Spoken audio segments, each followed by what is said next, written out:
عزیز سامعین، ماہ رمضان مبارک کی مناسبت سے خصوصی پروگرام لے کر حاضر خدمت ہیں. طہا شمیم اور حسن زیدی کا سلام قبول کیجیے. ہم ماہ مبارک رمضان میں نیکیوں کی طرف رغبت اور برائیوں سے بچنے کی اہمیت بیان کرنے کے علاوہ 1000 مہینوں سے بہتر قرار دی جانے والی رات یعنی شب قدر میں توبہ، استغفار اور عبادت کی فضیلت پر روشنی ڈالیں گے. پروگرام کے آخر تک ہمارے ساتھ رہیے گا.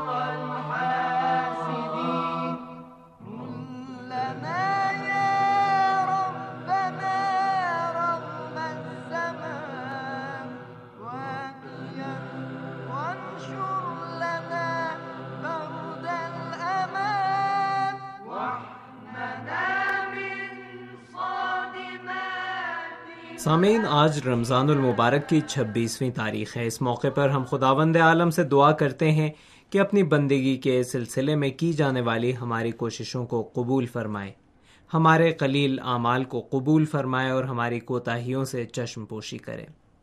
خداوند متعال نے اپنے فضل و کرم اور محبتوں سے سال کے تمام مہینوں میں سے ایک مہینے کو اور تمام راتوں میں سے ایک رات کو سب سے زیادہ بافضیلت قرار دیا ہے. خدا نے اس بافضیلت رات میں شب بیداری اور عبادت کو 1000 مہینوں کی عبادت سے بہتر قرار دیا ہے. جی ہاں، اس رات کی عظمت و شوکت اور اس میں حاصل ہونے والی معنوی قدر و قیمت اتنی زیادہ ہے کہ کہا گیا ہے کہ یہ 30,000 راتوں سے بہتر اور برتر ہے. خدا نے شب قدر کو اس مبارک مہینے میں قرار دیا ہے تاکہ مومنین اس رات میں اپنے گزشتہ اعمال کے نقصان کا ازالہ کرتے ہوئے اپنے لیے آنے والے سال میں خدا سے دنیا و آخرت کے بہترین توشے کی درخواست کر سکیں. رمضان کے آخری عشرے کی راتوں میں سے ایک رات شب قدر ہے، لیکن خدا نے قطعی طور پر اس کی نشاندہی نہیں کی ہے. حضرت علی علیہ السلام سے روایت کی گئی ہے کہ آپ علیہ السلام سے سوال کیا گیا، شب قدر کون سی رات ہے؟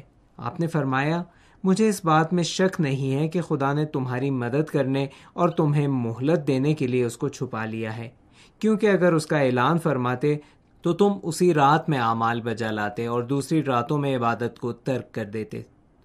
لہٰذا شاید شب قدر کو چھپائے رکھنے اور نامعلوم رہنے کی حکمت یہ ہو کہ مومنین زیادہ راتوں کو شب قدر سمجھیں اور اس کی فضیلت کو حاصل کرنے کے لیے زیادہ تر نیک اعمال اور عبادات انجام دیں، گناہوں اور معصیتوں سے احتراز کریں اور خدا کی عبادت و بندگی کا زیادہ اہتمام کریں. سامعین، شب قدر میں توبہ استغفار کرنا ان اعمال میں شمار ہوتا ہے جن کی بہت زیادہ تاکید کی گئی ہے. گناہوں سے توبہ و انابت اور استغفار کی تاکید خاص طور پر ان راتوں میں اس لیے کی گئی ہے کہ معصیت اور گناہ انسانوں کو سیاہ اور آلودہ بنا دیتے ہیں، اور آلودہ دل حق سبحانہ و تعالیٰ کے پاک و نورانی مقام کے لیے شائستہ نہیں ہوتا ہے. اسی لیے آلودہ دل والوں کی کسی قسم کی دعا و مناجات قبول نہیں کی جائیں گی. یقیناً ان راتوں میں خدا اپنے بندے کی توبہ استغفار کو قبول کرے گا، تاہم توبہ خلوص سے کی جانی چاہیے. اس سلسلے میں قرآن مجید کے سورہ تحریم کی آیت 8 میں ارشاد ہوا ہے، اے ایمان والو، خلوص دل کے ساتھ توبہ کرو، یعنی خالص توبہ کرو.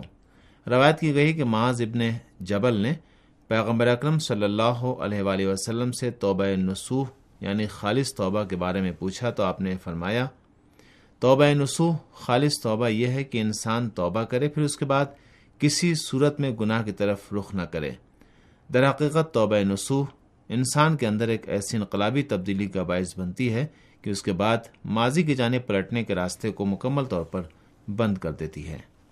سامعین، خداوند متعال سے التجا اور دعا توبہ و انابت اور استغفار کے بعد کرنا چاہیے. دعا کے بہترین حالات میں سے ایک اجتماعی صورت میں کی جانے والی دعا ہے، لہٰذا ہمیں حتی المقدور شب قدر جیسی راتوں میں مساجد اور مومنین کے اجتماع کے مقامات پر حاضر ہونے کی کوشش کرنی چاہیے. اس سلسلے میں کتاب احکام القرآن کی جلد نمبر 3 میں رسول گرامی اسلام صلی اللہ علیہ وآلہ وسلم سے روایت کی گئی ہے کہ آپ نے فرمایا، خدا کا ہاتھ جماعت کے ساتھ ہے. سامعین، شب قدر کی طرح روز قدر بھی خاص اہمیت کا حامل دن ہے اور دوسرے ایام کے ساتھ اس کا فرق ہے. لہٰذا شب قدر اور روز قدر کے لمحات زیادہ سے زیادہ تحصیل علم، تلاوت قرآن، نماز اور ذکر و دعا میں گزارنے چاہیے.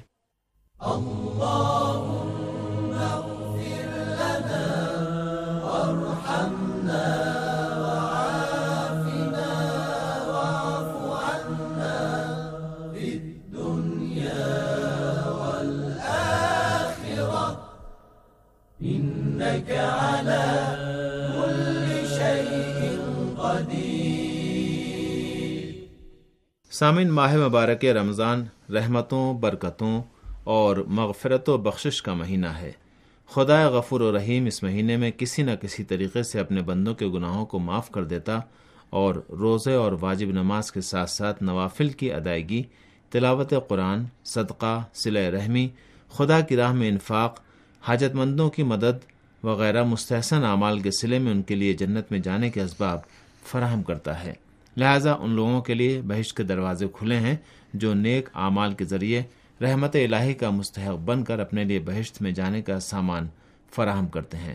لیکن اگر کوئی غفلت میں رہے تو ظاہر ہے کہ اس نے اپنے سامنے جنت کے دروازے کو بند کر دیا ہے۔ فرزند رسول خدا حضرت امام محمد باقر علیہ السلام فرماتے ہیں، جب رسول خدا صلی اللہ علیہ وآلہ وسلم نے رمضان کا چاند دیکھا تو قبلہ رخ ہو کر فرمایا، پروردگار، اس مہینے کو ہمارے لیے امن و امان، ایمان اور تندرستی، عافیت، رزق کی فراوانی، بیماری کو دور کرنے، تلاوت قرآن اور نماز روزے سے مدد حاصل کرنے کا ذریعہ قرار دیں۔ خدایا ہمیں رمضان کے لیے تندرست رکھ اور ماہ رمضان کو ہمارے لیے سالم رکھ، اور ہم سے قبول فرما کہ ماہ رمضان اس حالت میں اختتام پذیر ہو کہ تو نے ہمیں معاف کر دیا ہو۔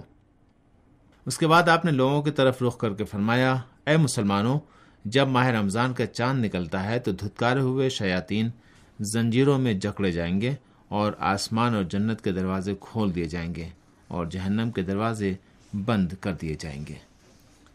عزیز سامعین، رمضان کے مہینے میں خدا شیطان کے دائرہ کار اور اس کے وسوسہ پیدا کرنے کی گنجائش کو تنگ اور محدود کر دیتا ہے۔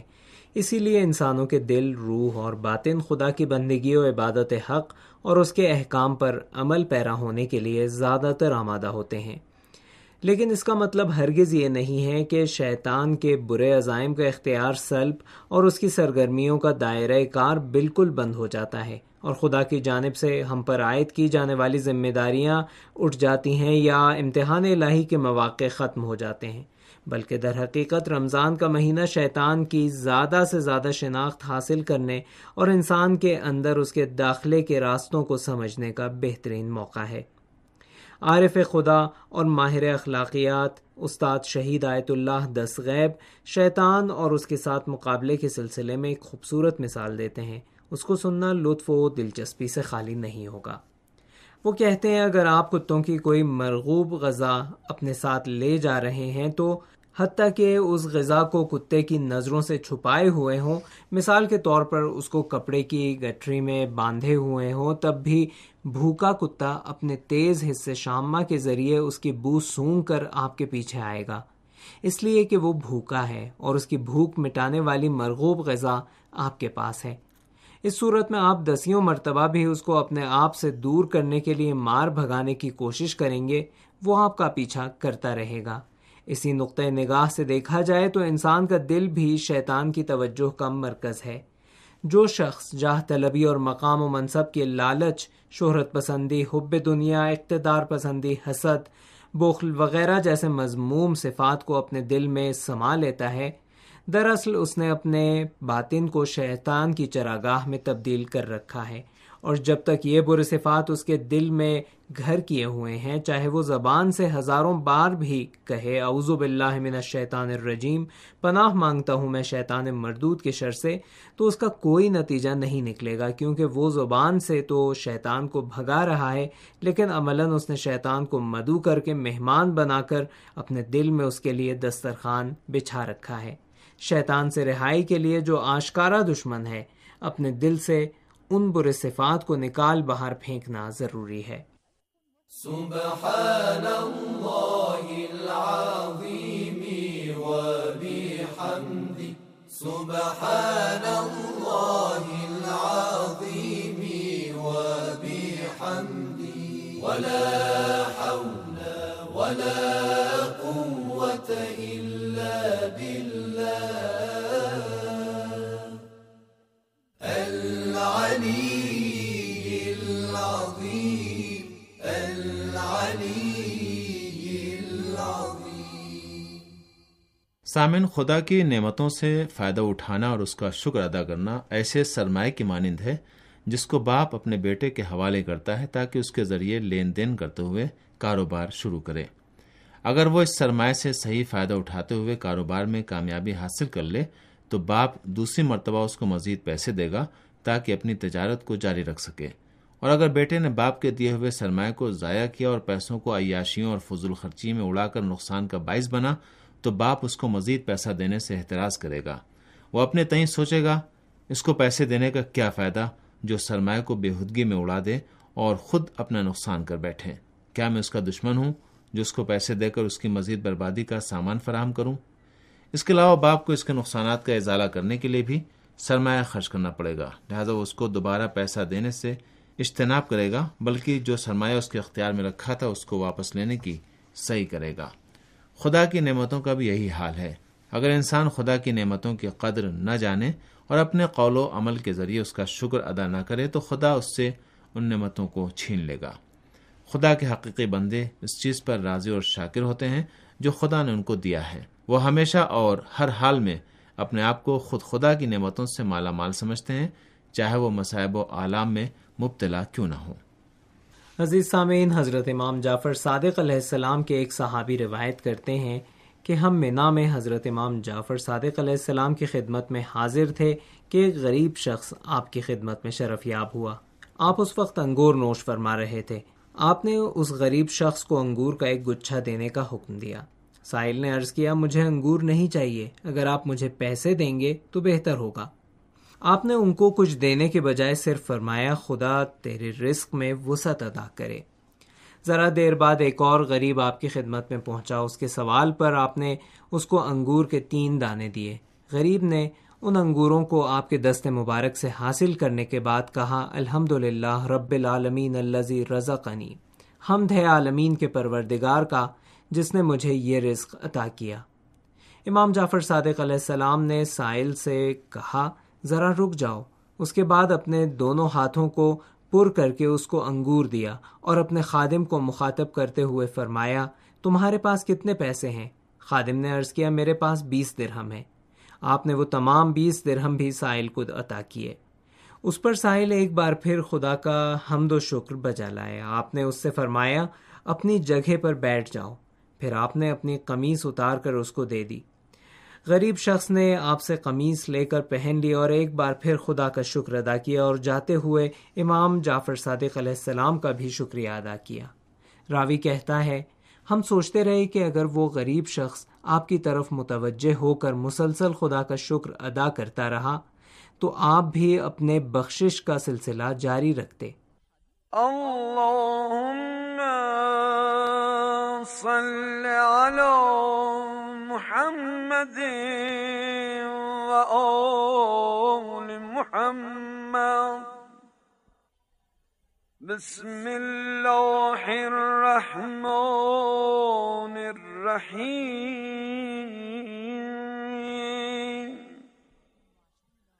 اللہم اجعل سعی فیہ مشکورا وذنبی فیہ مغفورا وعملی فیہ مقبولا وعیبی فیہ مستورا یا اسمع السامعین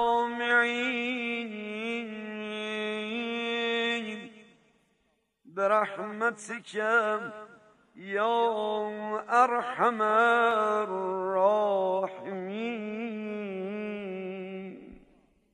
خدایا، آج کے دن ہم نے جو سعی و کوشش کی ہے اس کی جزائے عنایت فرما دے، ہمارے گناہوں کو بخش دے، ہمارے مختصر اعمال کو قبول کر لے، اے بہترین سننے والے، اور ہمارے عیوب پر پردہ ڈال دے۔ اب جب کہ ماہ مبارک کے چند ہی دن باقی رہ گئے ہیں، خدا کی وسیع و عریض مہمانی سے اس کے مہمان روزہ دار رخصت ہونے والے ہیں۔ یہ احساس کس قدر پریشان کن ہے کہ الہی نعمتوں سے سرشار روزے، نماز اور تلاوت قرآن سے مزین و آراستہ دسترخوان چند ہی دنوں بعد سمیٹ دیا جائے گا۔ ماہ مبارک کی معنوی بہاریں اور پھواریں جو قلوب کو ایمان اور اخلاص سے سرسبز و شاداب رکھتی ہیں رک جائیں گی۔ ایک روزہ دار کے لیے اس مہینے کو رخصت کرنا حقیقت میں بہت سخت مرحلہ ہے۔ چونکہ وقت کم ہے لہٰذا ایک بار پھر اپنی کوششوں کا جائزہ لینے کی ضرورت ہے۔ ماہ مبارک میں اب تک کی کوششیں اور سعی و تلاش کس حد تک مفید اور برابر ثابت ہوئی ہیں۔ زمانے گزشتہ میں سرزد ہونے والے بے شمار گناہ خدائے کریم کی بارگاہ میں عفو و بخشش کے مستحق قرار پائے یا نہیں؟